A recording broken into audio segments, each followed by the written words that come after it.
Hello YouTube, Gamer Ninja here, and this is going to be the start of, actually I don't know how long of a series this is going to be, but, because I'm getting back into the Pokemon competitive scene, this is actually also a review of sorts for me.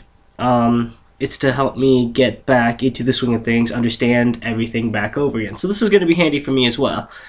But I'm going to be going over some of the things about competitive Pokemon, that may or may not make you a bit better. Now, I'm going to be blunt here. This is expecting you to have a level of understanding of the game where you're not just trying to click Earthquake on everything. Okay? Like, this expects you to understand that this is going to be more than just how to beat the game. And I'm not going to really be talking about gimmick sets. Yes, gimmick sets are really fun and really cool, and it's awesome when you win with them. But you have to sort of take things at a time. Learn what the more common sets are, why they're more common, and then you can start doing these weird offshoot sets that require a little bit more work and finesse to make happen.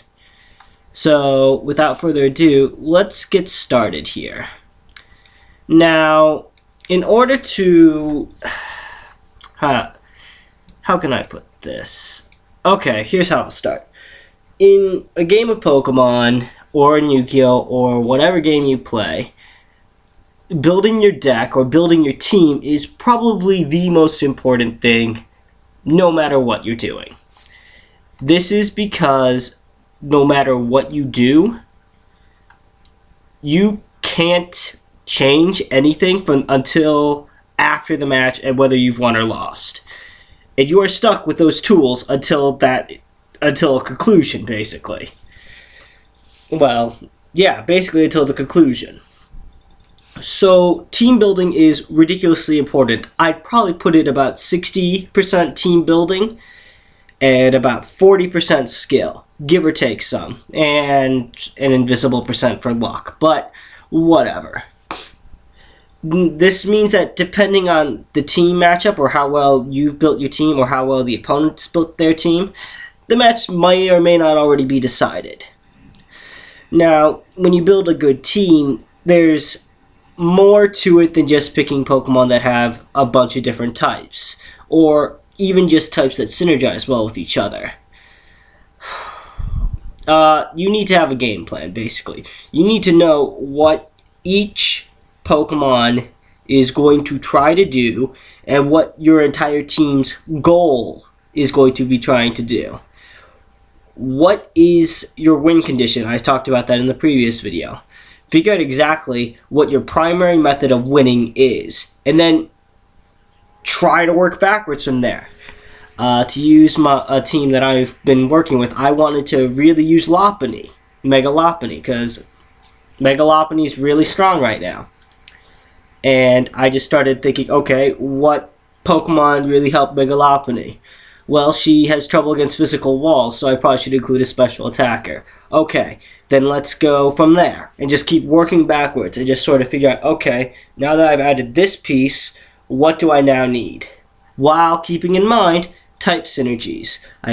That this is really, really important. You need to have type synergies both defensively, and you need to have coverage so you can deal with a lot of threats. Without an actual game plan, though, no matter what type of synergy you have, if you don't know what you really want to do, you're trying to basically sail without using a rudder. That's probably the best way to put it. With a plan, you have a purpose. You can try to do stuff. You can direct motion towards your win condition. This is really important. You can determine your short-term and long-term goals. And then you at least know how well the game's going by how effective your strategy is going down.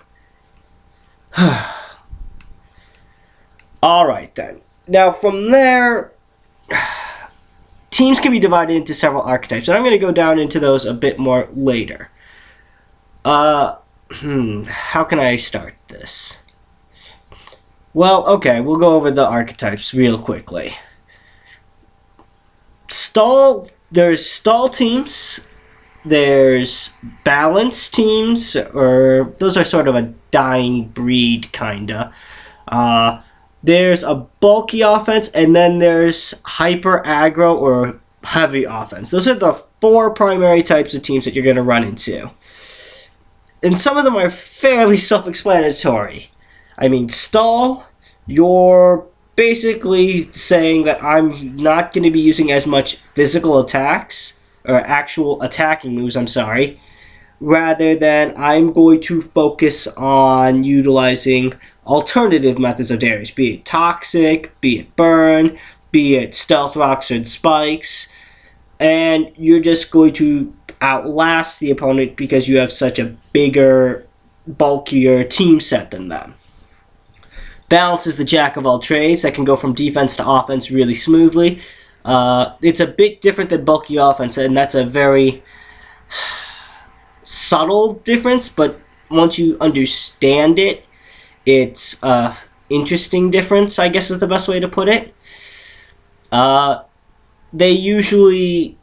Bulky offense tends to focus heavier on the offensive side, and instead of playing the high speed game, they try to out-tank hits and then just hit them back harder. You might take some damage back, but your Pokemon are naturally bulkier that you just sort of slam them back with a lot of damage anyway. But even though they have the bulkier Pokemon, it doesn't really matter. Because they can't really switch back to a defensive method because they don't really have any form of healing on their team. Stall has heavy amounts of healing on their team.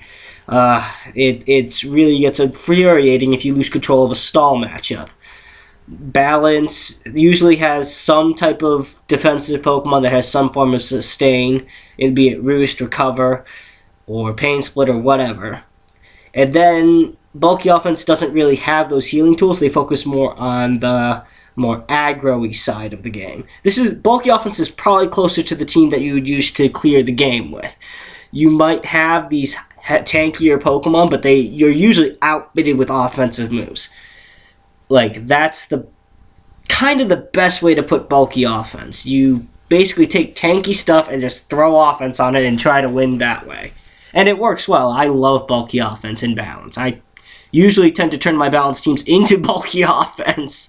But, yeah, it's a lot of fun. And then finally we have heavy offense. And you're basically saying, I might go down a Pokemon, but it doesn't matter because I have 6 threats, and if you don't have answers to them or don't know how to play this, you're gonna get destroyed. And heavy offense, you basically just slam as many threats in on the opponent on one side of the physical or specialist spectrum. That's it. That is really all you're doing. And it works really well. So, in short, stall is a defensive, balance can go defensive or offensive, a bulky offense is kind of offensive, it's sort of a tempo-y thing, and then heavy offense is just, I'm going to go as ham as possible without being stupid. So, once you understand what you're trying to do, and pick out a strategy, do you want to be more flexible, or do you want to be more defensive, do you want to be more offensive? Once you understand that, you can start picking the Pokemon you need to do that. And how do you pick the Pokemon you need? Well, that'll be in the next video. And anyway, this is probably the shortest video on my channel now that I think about it, other than the intro video. But anyway, I'm the Gaming Ninja. I hope you enjoy this series. I'll probably record the next video very shortly, actually, while I'm on this train of thought. Don't want to lose it too quickly. Anyway, I will see you all in the next video.